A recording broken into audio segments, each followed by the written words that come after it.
আলাইকুম ওয়া রাহমাতুল্লাহি ওয়া বারাকাতুহু। রাখো তোমার নসিহত, রাস্তাঘাটে তোমাকে অত মাস্টারি করতে হবে না।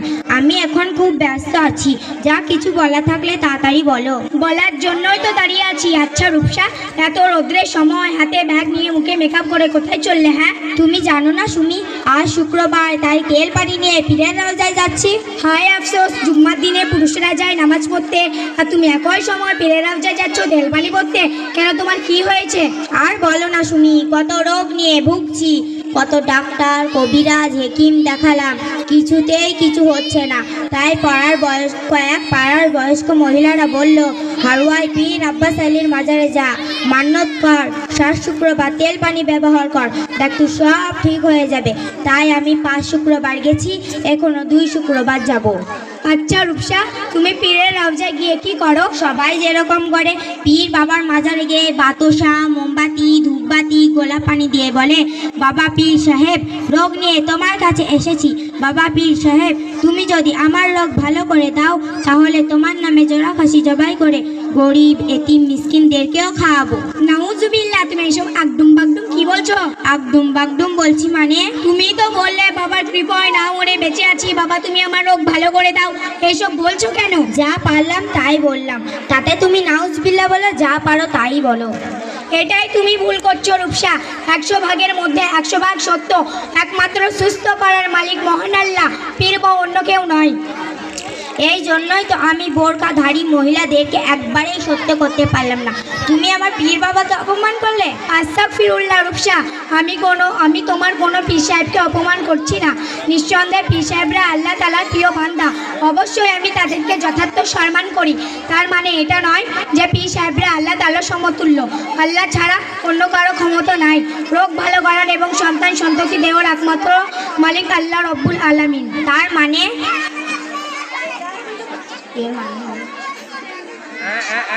উল্টো পাল্টা বলছিস, বললাম তো এর মানে বল। এর মানে হয়ে যায়। কি বলো, ঈমান আমার সবকিছুই নষ্ট হয়ে যায়? হ্যাঁ অবশ্যই। আমি তো পীর বাবার মাজারে গিয়ে কত মেয়েদের সাথে দেখা হয়, কই কেউ তো বললো না এটা শিরিক। আরে বলবে কি, তারা তো তোমার মতো শিরিক বিদাত করে ঈমান আমার সবকিছু নষ্ট করে ফেলেছে। শিরিক কাকে বলে আমাকে একটু বলবে সুমি, যাতে আমি সবকিছু ভালোভাবে বুঝতে পারি? হ্যাঁ, কেন বলবো না, অবশ্যই বলবো। শোনো তাহলে, আল্লাহর অংশীদার স্থাপন করা, আল্লাহর গুণ কারো মধ্যে তালাশ করা, যেমন সুখ শান্তি হায়াত মাউত সন্তান সন্ততি দেওয়ার একমাত্র মালিক আল্লাহ রব্বুল আলামিন। বা কোরআনের মধ্যে বলেছেন, ইন্নাশ শিরকা লাযুলমুন আযীম। তার মানে, এর মানে হলো আল্লাহর সাথে জুলুম করা, আর শিরিক হলো সব থেকে বড় গুনাহ। এর থেকে ঈমান আমার সব কিছু নষ্ট হয়ে যায়। কি বলো, ঈমান আমার সব কিছুই নষ্ট হয়ে যায়? হ্যাঁ অবশ্যই। আমি আর কোনো দিনও পীরের রওজায় শিরিক করতে যাব না।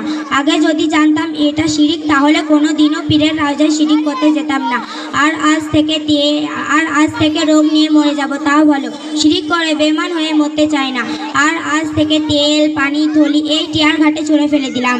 আল্লাহ তুমি আমায় ক্ষমা করো আল্লাহ। আচ্ছা সুমি, তুমি এত সুন্দর কথা কোথায় থেকে শিখেছো?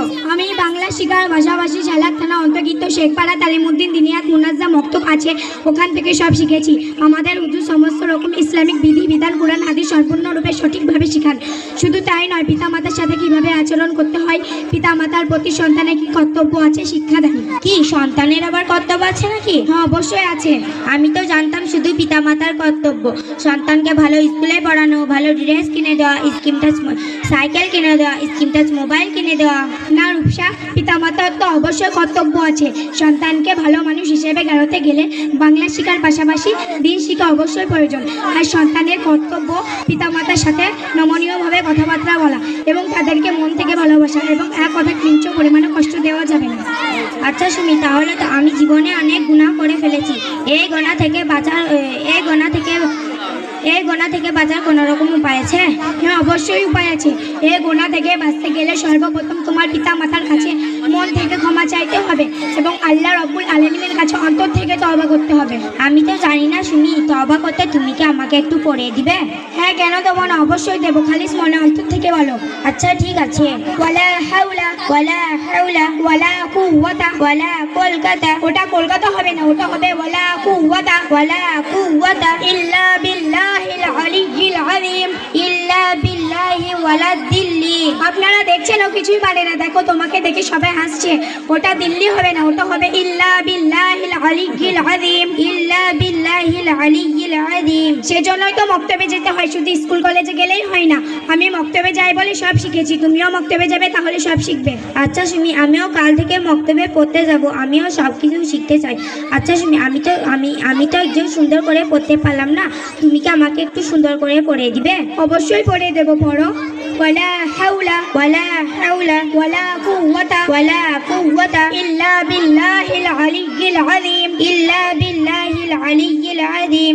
ধন্যবাদ সুমি, তোমাকে অনেক ধন্যবাদ। তুমি যে আমাকে ইসলামের বিধিবিধান এত কিছু নিয়ে পড়িয়ে দিলে, এগুলি সারা জীবনের মধ্যে ভুলবো না, আর এগুলি মেনে চলার চেষ্টা করব ইনশাআল্লাহ। আলহামদুলিল্লাহ, আল্লাহ কবুল করুন, আমিন। আমরা এখানে মুকাল্লামা সমাপ্ত করলাম। আসসালামু আলাইকুম ওয়া রাহমাতুল্লাহি ওয়া বারাকাতুহু।